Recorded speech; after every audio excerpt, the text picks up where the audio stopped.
Imagine waking up tomorrow, making a single phone call, and legally walking away with $200,000 tax-free, courtesy of the United States government.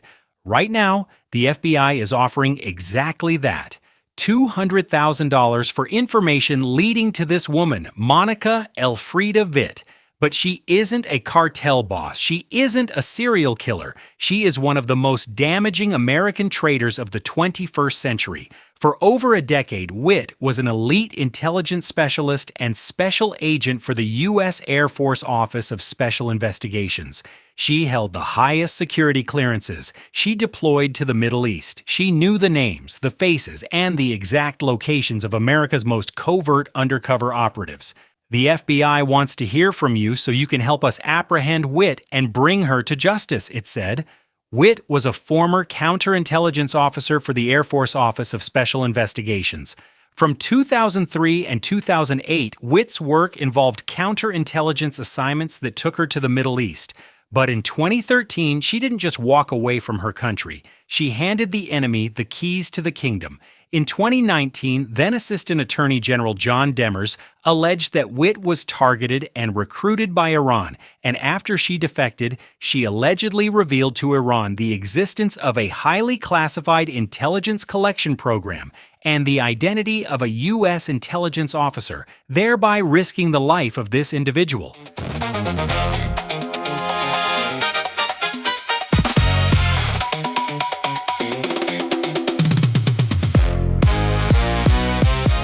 Prosecutors alleged in the indictment that from around January 2012 to around May 2015, in Iran and elsewhere outside the U.S., Witt conspired with Iranians to provide documents and information relating to the national defense of the United States with the intent and reason to believe that the same would be used to the injury of the United States and to the advantage of Iran. Witt defected to Iran. Once inside the borders of the Islamic Republic, she was allegedly given housing, computer equipment, and direct protection by the Iranian Revolutionary Guard Corps. In exchange, she began building target packages. She meticulously hunted down her former colleagues, exposing their identities to a hostile foreign intelligence service, putting their lives and their families' lives in imminent danger. $200,000 for a traitor. It sounds like a life-changing amount of money, doesn't it? But in the shadowy underworld of United States government bounties, 200 grand is nothing. It's pocket change. It's the bottom floor of a very dark, very expensive elevator. Today, we are climbing to the top. We are looking at the most dangerous, the most elusive, and the most heavily priced human beings on the planet. This is the multi-million-dollar countdown of America's most wanted. Welcome to the $10 million club.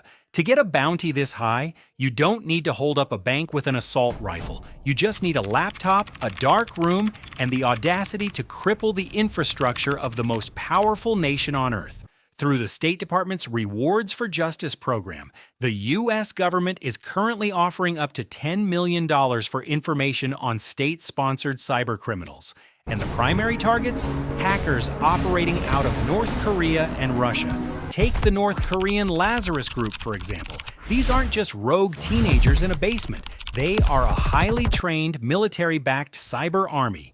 When North Korea faces heavy international sanctions, they don't just print money, they steal it digitally. They breached Sony Pictures in 2014. They attempted a staggering $1 billion heist from the Bangladesh Central Bank in 2016. And in 2017, they unleashed the WannaCry ransomware, freezing hospital systems globally, locking doctors out of critical patient files and causing billions in damages. Then there are the Russian syndicates. The U.S. Secret Service is offering $10 million bounties for leaders of transnational cybercrime rings.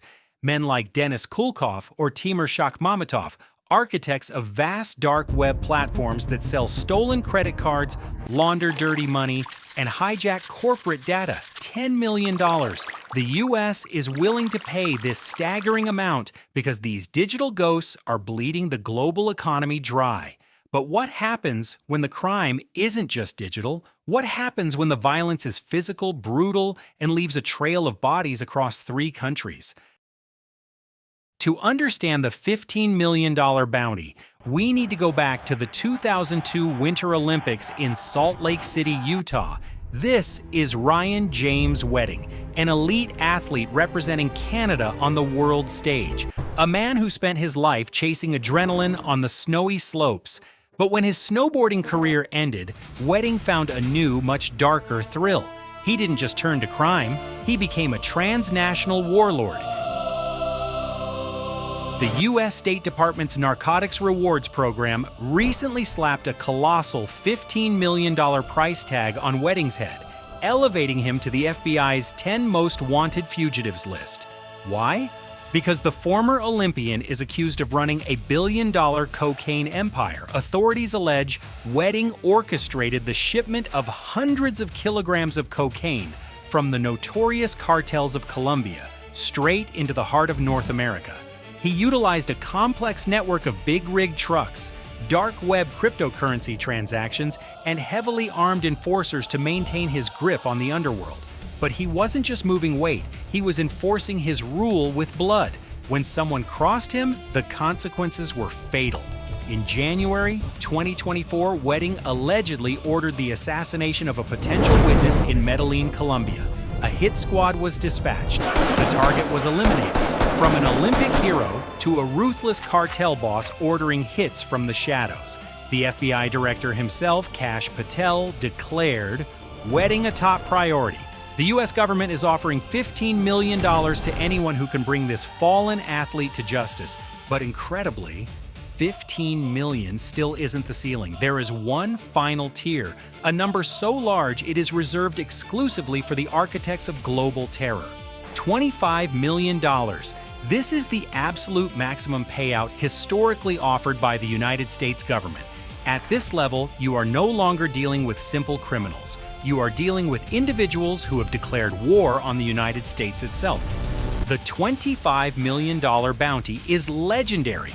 It was the price placed on the head of Osama bin Laden, a bounty that remained unclaimed until U.S. Navy SEALs raided his compound in Abbottabad, Pakistan in 2011. But it was also the exact price placed on the man sitting right next to him, Ayman al-Zawahiri. While bin Laden was the face of al-Qaeda, Zawahiri was its brain. He was a trained surgeon from Egypt who merged his radical extremist faction with al-Qaeda in the late 1990s.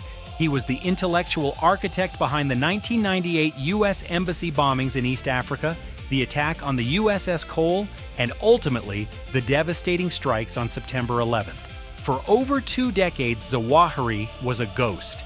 Despite a $25 million reward flashing in front of the eyes of every informant, warlord, and intelligence agency on Earth, he managed to evade the most sophisticated manhunt in human history. He survived drone strikes, military invasions, and betrayals. That is, until July 2022. Zawahiri stepped onto the balcony of a safe house in Kabul, Afghanistan. He never stepped back inside. 2 Hellfire R-9X missiles, precision weapons armed with deployable blades instead of explosives, ended the life of the $25 million man in an instant.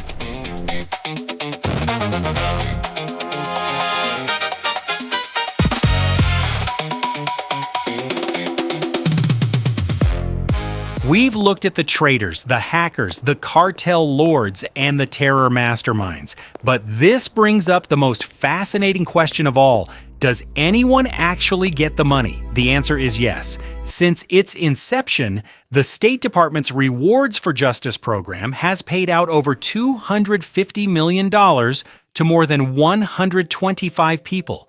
But you will never know their names. You will never see their faces. Claiming a multi-million-dollar bounty from the U.S. government means you have just betrayed the most dangerous people on the planet. The moment that money is wired to a secure account, the informant ceases to exist. They are relocated, given a new identity, a new background, and a new life somewhere quiet. They become ghosts, living right next door to us, quietly sitting on millions of dollars, all because they decided to make one phone call. Who knows? Maybe there's a price tag out there waiting for you.